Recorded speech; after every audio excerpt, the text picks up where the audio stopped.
Thank you. Hi. See you all again. So our homework, the first stage of this process was to identify 10 or some such number of emotional and painful events that have gone on in our life, and hopefully go over them with somebody else and see if we can find or recognize the pattern there, see if we can recognize the pattern that's been happening to us, and see if we can recognize what the core belief is that we have that has been coloring the way we see everything in our life, and which has also been attracting what's been happening in our lives.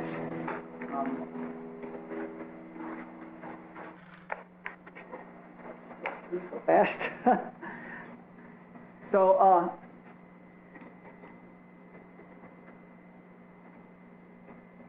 excuse me 1 second. There's something here. When I'm talking, sometimes a thought goes through and it needs to be said, but I don't get it quick enough, and it went right through. So it'll come back if we need to hear it. In any event, we make this list of these core beliefs that are consistent through our experience and which are in fact causing our experience. And as you read in the introduction to the Script and Kid Handbook, you see how that cycle works, how what we believe is in fact our experience and does in fact cause either the actual event itself or how we interpret it. And we also were told to, or asked to, make a list of those compulsive behaviors that we have, that we are aware of, compulsive behaviors that we use when we work with people or meet with people or deal with people, and they're designed to accomplish something like be liked or be taken care of or not be thrown away or something, and they don't work. And usually, the minute we look at them, at least, we see that they don't work, but nonetheless we've been doing these compulsive behaviors over and over again. And this, of course, is the script cycle and the resistance behavior cycle. The compulsive behaviors are those behaviors that we are frantically trying to use to keep people from reading our script, which goes on endlessly because we have no tools to end our script. And there are no physical tools. Remember the catch-22 in the book too? I believe the script, and so I attract the person who will read the script to me, and so the script gets confirmed, so now I believe it more strongly, so now I more strongly attract people. And you see that that's true, and that really is how it works, and how consciousness works, how beliefs and manifestation work. That's what happens, and there's clearly no way out of it humanly, just within the human cycle, because what has to change is the beliefs, not the behaviors, and not the friends, not the job, not anything else in the human cycle. What has to change is the cause of our experience, which is the beliefs that we have, the core beliefs, and the beliefs that have the most to do with our experience when we're beginning this work are these fears that we have that are traumatic fears, death fears. So that's where we are, and hopefully by now everybody or almost everybody has made up this list and has read it with somebody and has looked over it and come up with a tentative, and there's no sense at all that it should be done with this, but hopefully you have seen the pattern and seen that there's a consistency and seen that those 10 events were really like 3 events or maybe 2 events happening in 10 different cases. And eventually we want to have a list of our scripts, and we want to have a list of our resistance behaviors, these compulsive behaviors that we've been doing to prevent the scripts. And there's a check, because every script should have at least one resistance behavior. There should be one behavior. I mean, we all have some behavior that we do to try to prevent our script from being read. And every resistance behavior we have, every one of these silly compulsive behaviors that we have, should be clearly designed to prevent one of our scripts. So there should be, each resistance behavior should point to one or more scripts, and each script should point to one or more resistance behaviors. And these lists can be put together. I mean, I really strongly suggest you write them down, and right now you may have tentative lists of what you think the dialogue might be. I will always be ignored, or that might not be exactly the right word. But we want to get these lists, because where we're going to go is, and we'll discover today how to recognize when a script event is about to happen. Where we want to go is we want to notice when we're about to go into script and stop right there. And this is the way what happens for me when I feel the emotion coming up of any sort. My reaction is, oh, that's interesting. What's going on here? And so if you catch the fact that the emotion is starting, then instead of getting caught up in it and disappearing down the path without the paddle,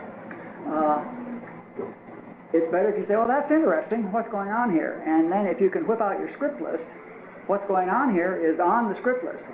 Your internal psyche is afraid that in this situation, one of these 1, 2, 3, or 4 things is going to happen, okay? And if we can just get to the point where we recognize that we're going into emotion and we can identify which one of our scripts it is, all the power has gone out of the script. It's no longer a core belief that's sucking us in. Suddenly, it's, oh, that's just my script. And we will move towards step 5 of the script work, which is drop all concern. We'll feel the emotion coming up. We'll identify the script. We'll say, oh, that's just my script. And we can not be concerned about it because we recognize it. It's an old friend. It's happened to us 17 times already this week. And we can... we'll start going into the dropping all concern. And this is what we call managing script. And already it makes our life just orders of magnitude easier, because we're not flying off the handle, and we're not burning up, and our hair is not on fire, and we're not going down the creek without a paddle. And so our life is already much more manageable. And part of the class is going to be to develop the technique to do that. But to get free, we need to tear up the belief. We need to know the spiritual truth and tear up the belief. And knowing the spiritual truth is an interesting thing, because that word gets used at so many different levels. Being intellectually aware of what the spiritual truth of this situation is doesn't do anything. It has to be... I like the word realize. We have to realize what the spiritual truth is about this. That begins with knowing what it is, but then it has to be worked with and understood until we realize it. And notice the word realize means to make real. The word realize means make real. So we want to realize this truth. We want to make it real for us. And the way that happens, the way we accomplish that, is by getting lifted spiritually above the belief. That's the only way that happens. So a very important part of this workshop is going to be to develop the spiritual tools and get in touch with that power that can lift us above these beliefs and allow us to get free of them and realize the truth and integrate all this. So that's sort of where we're going to try to go. And I don't really know myself what the entire workshop looks like. It's being unfolded for me as it is for you. I think I know what we're supposed to do today, and I have some hints about next week, and I know 2 or 3 things that are supposed to happen again later on, but we're not going to go through the 7 steps of script and then the 7 steps of kid anymore. That's just not going to happen. We've learned a lot about that, and we've learned the problems with that approach. So we're not going to do that, and we're going to be given new tools, I'm sure.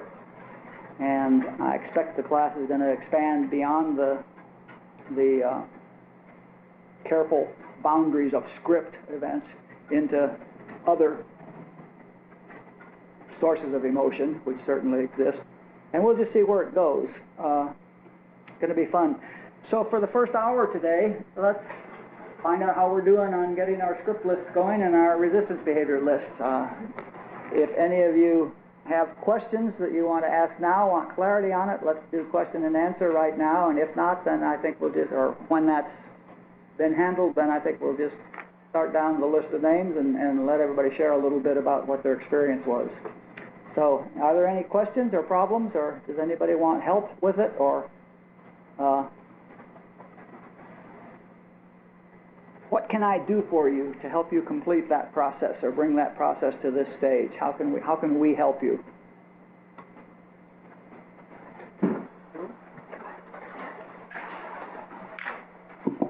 I guess everybody's just good with it, huh? Please.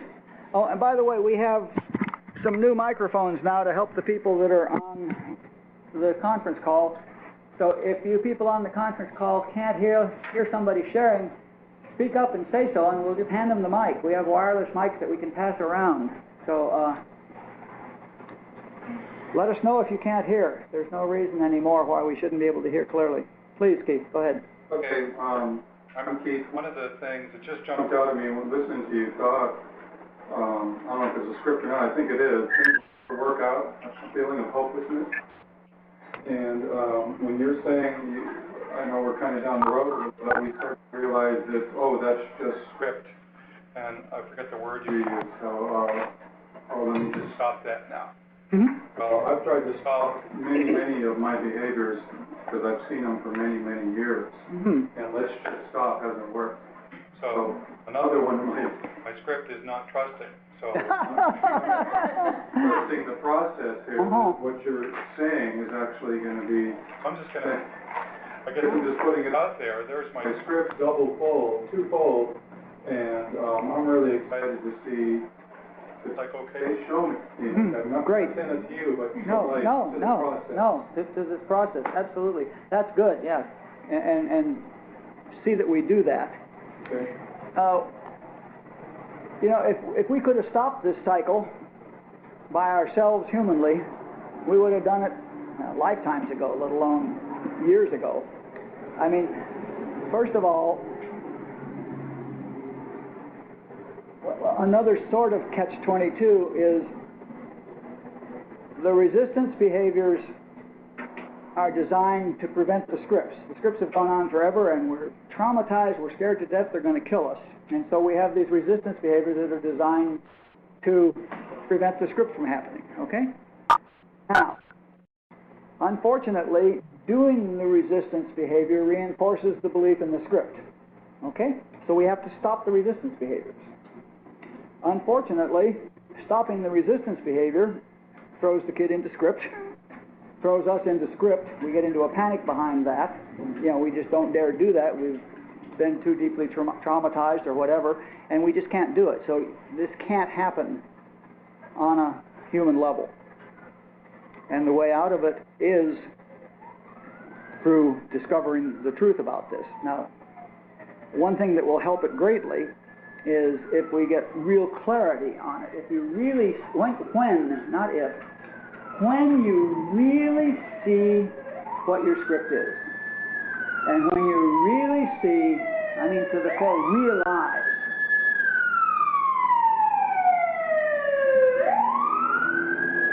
when you have realized what your script is, and by realized I mean made it real for you, you'll get it to the tips of your toes. When you've realized what your script is, and when you have realized how it has triggered all these events in your life, so that you see it clearly, okay? When you really see that, and when you have realized the resistance behavior that goes with that script, and have realized, again, seen clearly that it doesn't work, that in fact it causes the script to happen, then it will begin to stop. Then you can start stopping doing it. When you see it, I know for a fact that if you see it, see this whole pattern absolutely clearly all the way to the bottom of your toes, you're done. It will stop. That's what we have to do. And the question is getting lifted to the point where we can see, where we can realize it. And realize it is a lot different than being able to write down the mechanism of it. I mean, we need to get it all the way to our soul, or not to our soul knows better, but at that level, we need to really get it how this works. And that's the other reason that we started right here with these two lists, because the first thing to do is identify these and start seeing them clearly. The first step, and the human step, the only human step that's really necessary is to see this mechanism clearly. But then we have to realize it. And so the work here is going to be at least as much on spiritual growth and learning truth and learning, hopefully giving you some tools to get more aware of the presence of spirit. And hopefully that will resolve it. And I love the question. I love it right up front. And hold my feet to the fire. That's just fine. That's what this is all about. You all have absolute right to get your scripts completely torn up. I mean, make us work for you. Bring up everything. Anybody else have thank you for breaking the ice too. Who else? Who else has something to say? People on the conference phone, I can't see a hand go up, so just hit *6 and start talking. Jump in. If not, I'll assume that you either have this well in process. Yeah. I had something that I was thinking about while you were discussing this. Is I almost feel like it's the age-old question: which came first, the chicken or the egg? Did the event cause the script, and then the script caused future events, or was the script always there, which caused the event?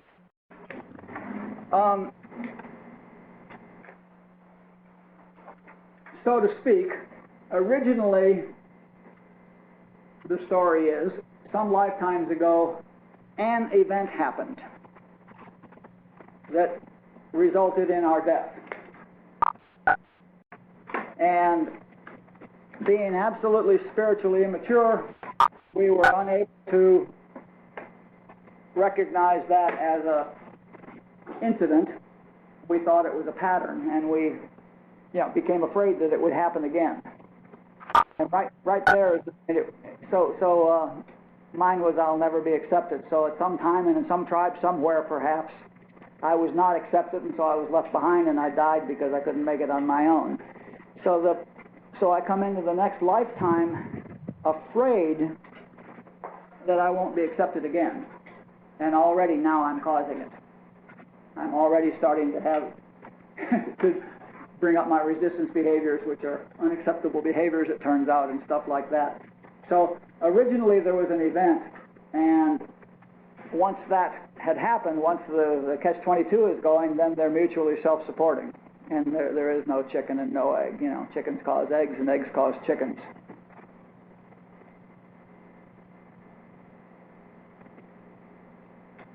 And it doesn't matter. The fact is that we have scripts and we have resistance behaviors, and they're self-sustaining. That's the bottom line. Yes, Lynn? I can share. Yeah, go for it. Oh, well, I was thinking way back when I was young. I've been doing work on that, and how I have always gone to people to define who I am. And I believe the script is, I believe I'm not good enough. I will always do it wrong, and I'm unlovable. And I am a do-gooder. I mean, just when I was younger, extremely a do-gooder. Would do whatever, do it your way. And I really grew up without any soulful understanding of who I was. Right. And if somebody didn't talk to me or didn't, my mom teach me how to cook or something like that, it wasn't because she didn't do it, it was because I wasn't good enough, And through the work, when I fast forward to certain events that kind of trigger me, but not so a trigger that is so like I'm gonna die, because those were like I'm gonna die if I don't do it your way. I'm gonna die if I stand up for what I believe in, which I had no belief of in anything. I think I was gonna die and be cast away. But just recently, this past week, I had a couple events where our dog, after 16 years, we put the dog to sleep, and it was an event, and my husband said, leave me alone, asked, I'll deal with it, I deal with it this way, which is just being honest. but I felt that glitch, you know, like, and I felt the need to, I felt like I wanted to react and do the opposite of what he wanted, but I didn't. You know, I really realized that it was his space and his way, and someone said, like, there's certain tribes or whatever that deal with this, like, Indians that deal with this, turn inward, and you know, just allowing that person to be, and it had nothing to do with me. Right. And the last one was at work. Someone said to me, you know, I hope when you have this meeting you don't get all mixed up and confused. And I'm like, I got that. What are you talking about? And instead of reacting, you know, I kind of thought about it. I started off on the meeting, and then I couldn't get it out of my head. So I said, you know what, this feeling is in my head. I have to just talk about it and share. And when I realized that I had an outline and I was prepared and all that, and that was just the story I was telling myself, and I wasn't going to fall apart, and it didn't, that statement was not about me in a sense. It was, I was able to go on, but I had to stop in that moment and realize that I was, and I don't think I realized there was a script at that moment, but I realized that I've developed some processes. Yeah, perfect. Yeah, all of that is excellent. Yeah, those were scripts. I mean, your scripts were getting read, or you thought they were about to be read, or actually they weren't being read, but you were reading your script about those events, which is usually the case. You were telling yourself the story about why your husband said such and such, or about why this other person said such and such. So that certainly is your script, but you didn't react, and you did the necessary work to see it for what it is. We're going to do a class in 3 or 4 weeks on impersonalization, and on being impersonal. And the useful thing there is if you realize that what your husband said was absolutely impersonal, had nothing to do with you, what you did, what you worked out, then that takes the fire out of it. And ditto for the other guy. You know, he's just, your husband is being your husband, and this other dude is being himself. He's saying what he says, you know. And so learning about the fact that all of this stuff that we're taking so personally is impersonal will help a lot. But yeah, good work. Yeah, I still am a little bit stuck on the resistance behaviors in certain instances, so I'm anxious to hear what people say. Good, thank you. I'm just going to go down the list. It turns out to be useful in sharing. I'll just go down the list and call on people, and feel free to share and feel free to pass. But that way, if we go down the list, then we don't wind up with 10 people never sharing and 10 people sharing every class and that sort of thing. So we'll just go around, you know, like we in meetings, we sometimes just go around the room. We'll just go down the list, and when I call on you, I'm inviting you to share what one of your scripts is, if you'd like to, and what the resistance behaviors that go with that are, or conversely, what your favorite resistance behavior is and the scripts that go with it. Just the result of this will be that after an hour, lots of people will have heard lots of scripts and resistance behaviors, and what these are will become a lot clearer to us, I hope. So let's just start that process. And we use first names, and Ann starts with an A. Okay. Okay, so Pick out one script and one resistance behavior would be great. I've done a lot of the script work before, so I use the ones that I've scripts that have come up since the last class ended. So one of them is I'll always be a farce, and that comes up kind of in 3 different areas where I excel. You know, so when I played professional volleyball, you know, I thought I'd be discovered that I really wasn't that good. I'm a high school Spanish teacher, and like we had back to school night, and I was like in terror because I'm teaching a really high level this year, and it's like it pushes the limit of what I know of the language. I have a lot of native speaker parents. Good. Back to school night, and the way a lot of these parents are, they want to see, in my opinion, whether I'm legit or not. That's your story, yeah. And so I feel cornered Yeah. when they come over and like have this dialogue with me really quick, like unexpectedly when there's a lot going on and I get in kid and I'm like in terror, you know, trying to communicate in Spanish to them to prove to them that I know what I'm doing, you know. And then the other one, which is very relevant for me right now, is this week I'm sending the book that I wrote to be published this week, and I am like putting myself out there. You know, we're declaring I am a writer, and so that's part of like I'll be discovered that I'm really not a good writer. I can feel the vibration of that script because I've only had my safe people read it. Only 2 people. Adele, you know, is one. She's my safe person, and then my editor, and like they give me that safe feedback. Well, now it's gonna be out there. Yeah, we could laugh. Yep. So I can see that that script is like starting to like rear its ugly head of what other people are gonna think and what that means about who I am. So I'm kind of clear on the resistance behaviors of the first, the volleyball and the Spanish, but that one I'm a little bit, like I'm not sure what my resistance behavior is because I don't know if actually writing the book is breaking the script because I'm like, look, Yep. I'm making it real. This is, you know, who I am and, you know, I'm declaring it, or if by actually writing it, I'm feeding the script, you know, so I'm a little bit not sure on what. Well, it's all one script. That people will discover I'm a fake, Right. that I'm not as good as they think I am, or not as, and you know, I mean, not as good as some hypothetical target you've set for yourself or think that they've set for you or something. So it's all one script, and obviously the possible resistance behaviors were to do what you're doing, to put out how good you are, show them, or to go hide and not put out anything, so you're clearly on the positive side. And you know, publishing your book probably has nothing to do with resistance behavior. It sounds like you're ignoring your script. Yes. Huh? Any other input on that?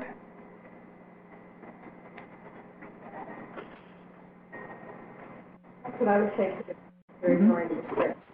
Which is a good thing. I mean, a good way to tear up a script is to prove that it's a lie. I mean, you know, the fundamental script is that if I do this, they're going to find me out and I'm going to die. And, you know, the good news is that in this lifetime, we can work on scripts because very seldom do they kill us. So we can, in fact, go out there and try these things and discover that they don't kill us. And so you're doing a wonderful thing in defanging the script. And if you do this, you know, 5 times in 5 other areas where you feel that come up, you'll defang it very quickly. What was the resistance behavior to the, when you were talking about the terror in the classroom? Like what was, Right. well, I could, in the moment, I feel like I could let them know, like, if you need to talk to me, we can talk at another time. Instead, I allow them to corner me and then get pulled into, I feel obligated to have to talk to them. And so then I'm putting myself into that moment where I could have a boundary and be like, if you need to talk to me, email me. Now is not the best time. That sounds like that. Good, thank you. Anne, with an E. Hey guys, the other Anne. I do know that I looked at the last few years since the last class work. What are the big things that came up? Because it seems to me that the big boulder script that got me here years ago is so much watered down. But the first one that got me here would have stopped me even sharing in the room because it was about I'll be publicly humiliated and ridiculed, and I would have passed. And I would have turned red and been mute and had all those things that I have such an evidence list of that. So that's lessened lots. So what was coming up for the events in the last few years is inadequacy, the not good enough stuff, inadequacy, and being wrongly accused. and they feed each other a little bit. And I know that in my work life, professionally, I don't have that happen. I know I'm a really good therapist. Like I know it here and I know it here. And then where it really comes up is like in relationship, and especially my relationship with Greg, the suggestion that I'm inadequate or not doing it enough or right with parenting, that pulls it up. And that, of course, if there's a suggestion I'm not doing it good enough, and I feel like I thought I was doing pretty good, then I feel wrongly accused. So they're intertwined there.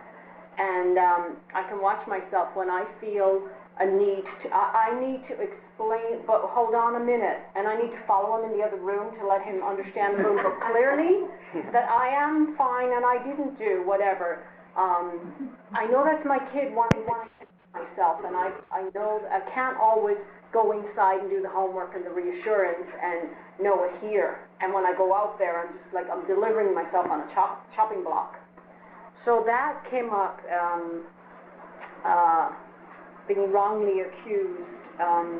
Greg's sister pretty much disowned me, and we had a complete rift in the family because of her message implied that, you know, she never liked me in the first place, unlovable. So that brought up a whole lot of unlovable, not likable, not even not loved, unlikable. And yet, in the midst of that event, I know that I had this massive evidence list of being loved. I know I'm loved. I can write the list. But it was that one person that felt really important for me to be loved by, or at least liked by. And it didn't matter in the moment that I had like a massive long list. I knew it was just one person's perception.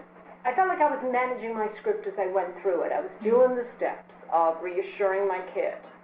But there was still this little feeling like, but she said I'm bothersome. You know, like I had that feeling about it, and it was extremely painful. So that was one of the big events for me. In resistance behaviors, I know that I will try to do things very right and properly and take charge, so that Greg can't accuse me of like being inadequate in the parenting area. I see myself do that. That is, let's see, that came, what else? There was one other script that came up for me that nobody else is reading this to me. This is me to myself. This is like the message in here, and it's kind of about, I'm always going to struggle. I'm never going to, like, I'm always going to be trying to get my head above water, and there's this storyline that I can't take care of be self-sufficient, take care of myself, and be a grown-up, and like know how to work with finances, and feeling very kid-like. So that was there, but nobody in my life is telling me that. That's all me. Only one, yeah. There's only one, and I'm with her all day. So I'll try to do everything. I'll try to do everything properly, not to be judged as lacking, and then I'll also do the ignore, procrastinate thing. Because when the bills come in and I get that feeling about opening the paperwork and I just shove it in a pile, I just, la la la la la la, and that's kind of childish sounding, right? So these are my boulders facing me now. Cool, thank you. Anya, are you with us? Hello. Hi, honey. Hi there. I'm actually going to pass today. I got back very late from a week-long trip in Baltimore where I was at a trade show, so I'm going to have to catch up on my homework this week, so I'll pass. Okay, thank you. Thank you. Bridget? Hello. Hi, Bridget. Hello. Okay, let's see. My script is I'll never be valued, and it manifests now as I'll never be loved, and I'll never be seen, and I'll never be known for who I am. So it's the one script that, it comes down into the idea that if I rescue you, then you will love me. Yeah? And then it's not funny. We all laugh reassuringly. It's not funny at all. Development since we last parted, and I have been doing this work. As you've been listening to Paul, I have been doing this work for these last 3 years. I went to England to hear Paul, and I did not fare well there where with me, in the sense that I about this sexual energy, and I was really taken back, and I couldn't seem to find anybody to believe me. So that's a part of my story. I am never going to be believed, and I will always have to doubt. And as of today, I'm pretty darn clear. I can trust myself, and I haven't had been able to do that up until pretty much today. I'm on my 12th day of no contact with my qualifier in a new program, SLAA, and it's been quite a ride. And I have died several times in this last couple of years. I have witnessed that in several ways, and I'm just excited. The energy that I feel, and the coming back together in the group, I am just so thrilled. And I am, I'm not tearing up the script right now. What I'm doing is I'm writing a different one. I'm just saying, who I am, and knowing that truth about myself. And you can join me or not join me. I've decided I'm not going back into your containers anymore. And that doesn't mean who I'm talking to, meaning you. I mean in my own self. I'm not going to go down into a small little container, and she's going to just be so goddamn afraid that, I will die if you leave me, which she felt down to the core. Back to the garden I went. And I don't know, I'm just feeling really quite free. So that's it from Bridget from Bellingham. Thank you. Christy. Hi, my name's Christy. And I've been doing this work here since '97. And the two scripts that I used to operate out of were, I will always be betrayed by those I love and trust, and I will always be abandoned. And, from doing this work, it's been torn up. And so now what happens is, it's like, Leelaa alluded to it last week, it's usually, when I do have a script event, I'm very aware I can catch it. And it's under the guise of I'm not good enough, And it's just basically that's what it is. I don't have to attach to, I'll give you an example what that looks like. I teach school, and there's 4 classrooms in the preschool that I work at. And so there's, in one classroom, we team teach, 3 teachers in a classroom. And so in one classroom, there are 3 teachers that are very overachieving. I could sit here and tell you what their scripts are, but that's not my work. But fortunately. Yeah, so what happens is I have the opportunity to do the work all the time, because their classroom just, it just, there should be flashing lights over it, perfection, and, and they are. It's brilliant work that comes out of the classroom. But my work is I have to not get triggered by that I'm not good enough, because I am good enough. I know I am, and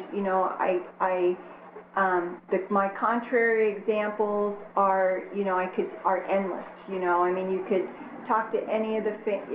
But I don't need to go there. But that's my work. Is like Lee said, is realizing that I am enough, because it's constant triggers. It's like we've, when you have a trigger, you live with a trigger.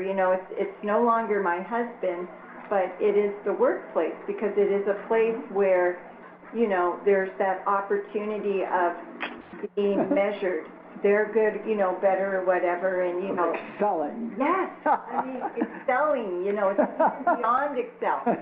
So, you know, I'm in the right place because it gives me that opportunity to know, you know, that it is lies. And another example too is where I'm working out of now is, you know, like Lee said, realizing the truth of not only myself but everybody else. And, you know, this year in particularly is the first year where, you know, we meet with each parent for 15 minutes so that they can tell us who their kids are, right? This year I have the biggest classroom of labeled children, you know, of whether it's autism or PPD or whatever, you know, it was. And it was to the point where I got so caught up in it that my coworkers and we were going to develop this spreadsheet of each day, you know, what disorder that we had working with. And I attended a workshop here. It was the gathering at Leelaa, and it was the Saturday after, you know, 2 days worth of the parents telling me this. And as soon as I sat down and got in the silence, it was like, bam, I realized what my work was. It was like, I just have to know who those kids really are. None of the appearance at all, which is, you know, it's the same thing. It's like you're telling an untruth. It's whether it's script or whether it's putting a label on a child, you know. And I just had to laugh because, you know, it came in so clearly of, oh my gosh, it's a lie. It's just another lie. Whether it's script or whether it's an appearance of something that is unreal, you know. So, you know, the reason why I'm here is this work works, you know. It completely works, you know. And I've sat in these rooms. I know what the feelings are, and just, you know, how terrifying it can be. But, you know, you know, because this stuff works. It really, really does. Yeah. Thank you. Thank you. The other reason she's here is I begged her to be. Cynthia. Hello. Hello. Let's see. Well, I always relate a lot to Christy. I mean, she like shared my two, you know, whenever we seem to have similar scripts, and I always relate to what she shares, and or over the years I've heard her, you know, in her scripts and her challenges, and you know, which are, and I love the way she worded them, which is slightly different than I, you know, usually. It's like expanded upon, you know, I'll be betrayed, you know, abandoned by this, that, you know, that love me, and then the betrayal script are like two big ones for me. And as I've done some of the, you know, going into this, I thought, well, I haven't had that many things come up, and I was like, oh my gosh. And then as I really thought about it more, it actually, the last couple of years, has been a lot, you know. And then there's also been a lot that, things that used to trigger me that just don't anymore, you know. Or it's in a different way. The biggest one for me, and there's so many people here who've been here over the years that, you know, hearing, the obvious one for me was always, especially in relationships, and so my marriage was always the abandoned. And somewhere through, you know, a lot of this work, that really got tore up for me. Like, a lot of resistance behaviors I did to keep that from happening, it just weren't there anymore, and I stopped doing that. And what happened was, as a result of that, a lot of things changed, not necessarily in the way that I would have liked them to, but they did shift, because I wasn't terrified of that happening anymore. And so that allowed a lot of changes to happen, and a lot of freedom in that area where I didn't have to, you know, I knew I was okay no matter what. But again, that's just happened, that also means change. So I've got to watch that, and that doesn't really come up, even with all the, you know, the things that are, the events that have going on. It does not seem to be the prevalent one. It seems to be some of the other ones. The betrayal seems to be coming up a lot in the events that I wrote down. I'll always be betrayed. And I was thinking more, and it just came to me when Christy shared about the work, that I had a huge one with work about, and it was kind of like the beginning of the down, what seems like the shift in consciousness, or shift in the outer about what was going on, but a big one was work, and it was always kind of the one that was lurking in the back of my mind, dealing with it, and a lot of events used to come up. I remember sharing those here with this particular company that I had represented, and I guess it was almost a year and a half, 2 years ago that they decided to, take some of separate the business that we had and divide it up, and, and it was a huge, a big shift, because I had worked for them at that point probably 10 years, representing them, so, and they wanted to not stop working together, but take away, a couple $1 million in business, and we're going to try something different and give this to somebody else, and she ended up moving. She was 3 floors down. She ended up moving like 2 doors down, like literally on my floor. So it was like right there, and they, and on top of that, wanted me to actually, people that were still coming to me, like refer me to her, them down to them, and that was challenging, and I was told, like, kind of going in the,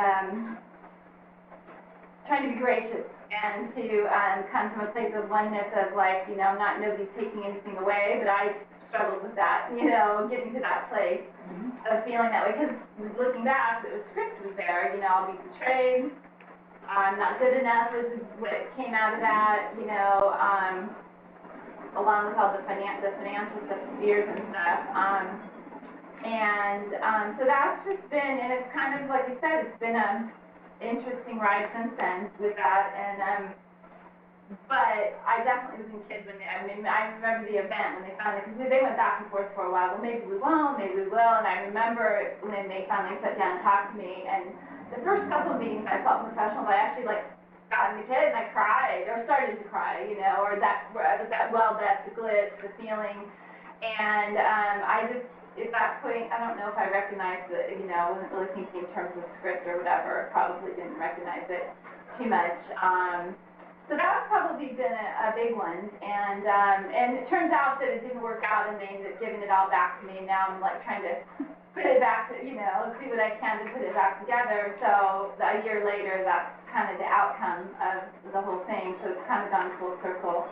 But, so yeah, for me, the betrayal, the not good enough, in a couple of the things I wrote down, unloved, that certainly, I don't know if it plays so much in there, but certainly not, maybe not liked or unloved.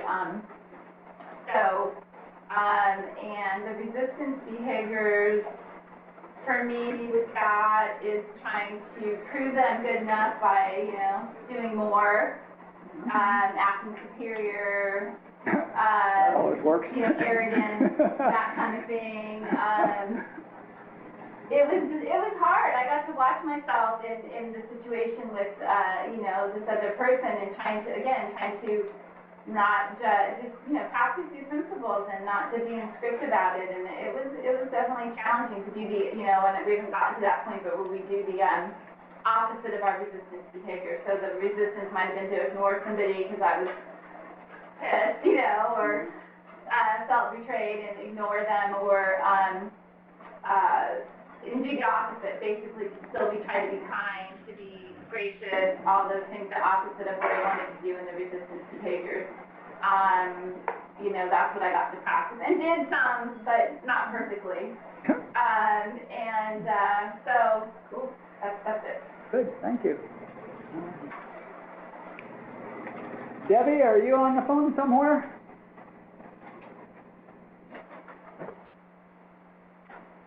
Well, you keep threatening to join us, but you're not here yet. Dulcie, you want to share for a minute or two and say hi?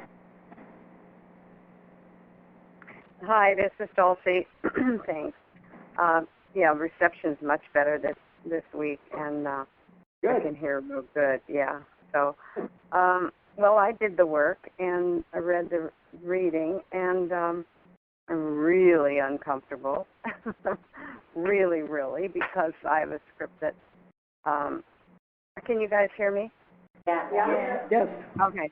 I have a script very similar to Bridget's, and we got to talk about it. But it's you're not worthy of like a special love, or you'll never be valued. You're too much trouble. You're a bother. You are not lovable, wanted, or needed, and that does not mean by people. That means by a significant other. And I've been shying away from this work because I've been so unsuccessful in tearing up the script. In fact, every time I go to tear up the script, I reinforce it even more.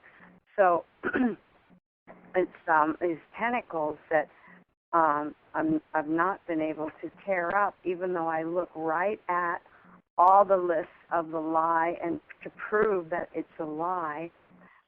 What I found that I did was make a point of picking people to go after that have clearly unattainable, because then if they love me and make me important to them, or I become special to them, then I'll really know that I'm valued and important. But it won't work if it's just ordinary people or ordinary guys. It's got to be someone who's very clearly even tells me they're not available. But a good example of that was my script got read right while I was teaching this class. My ex-husband Nelson and I were teaching this class, and right in front of the whole group, my marriage dissolved right there. And by God, I wasn't going to let that happen, no matter how much we could meditate or work those steps. He's gone, and it's just baffled me. But the joke is, he was a PhD student when I met him, and he was very clearly unavailable for relationship. He was even 30 in his particular goal at the time. But I was determined, and I'd go visit him in this trailer that he lived in, and when I'd close the door, on the back of the door would be a couple on a bicycle riding hand in hand. And I can't even remember the saying now, but it said something like, a friend is someone you give yourself, or so. I don't remember what it said exactly, but I went, aha, he does want a relationship. well, some because of that poster. Well, come to find out, when he lived there alone, he never, ever, ever closed the bathroom door. He bought the trailer from somebody else. He didn't even know the poster was on that door. So I just know that if I try hard enough, that I can convince him he wants to be with me, So that behavior worked for about 10 years, but anyway, it all blew up in my face. But getting to, I said, I wrote down today, what's my payoff for not tearing up or believing the lie? What is the payoff? And what came out was that I'll get to be right and say, see, I told you I'm no good. And then you'll leave me alone and not want and be needy with me and want something from me, because you'll leave me alone and you'll stop expecting me to be there for you and fix everything.